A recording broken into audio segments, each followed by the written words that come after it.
Rufa Gutierrez may pagbubuking sa Barda. Secret meeting place ibinuking nito. Trending at usap-usapan nga ngayon ang bagong teleserye na nagbibidahan ni Rufa Gutierrez kasama nito sina Barbie Fortesa at Kailyn Alcantara. Maraming netizens ang halos nakaabang at sinusubaybayan ang mga darating pang episodes nito. At as usual ay puring-puri nila si Barbie Fortesa sa kanyang aktingan sa nasabing teleserye.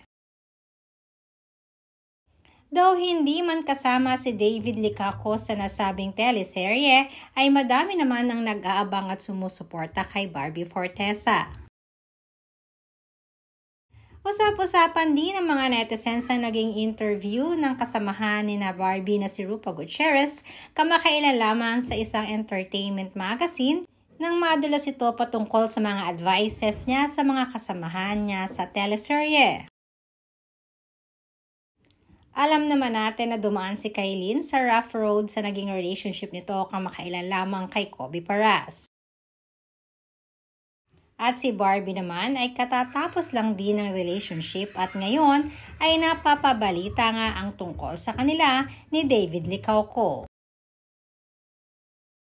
Kaya naman sinasabi ni Rufa na madami di umano siyang na-share na advices sa kanya mga co-stars lalo na pagdating sa love life. Si Barbie di umano ay napakabait na bata kaya naman sana ay makahanap siya ng mag-aalaga sa kanya. Dahil balita di umano ni Rufa ay may ka-coffee date nga itong si Barbie sa isang secret coffee shop. Hindi man pinangalanan ni Rufa at hindi rin naman ito sinabi kung para kanino.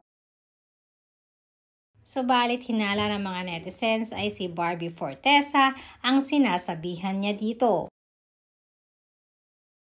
Dahil ito lamang naman di umano mahilig mag-post ng nasa coffee shop at mga adventures niya ay na din kay Barbie ay mahilig siya ngayon na mag-explore at mag-try ng iba't ibang coffee shop.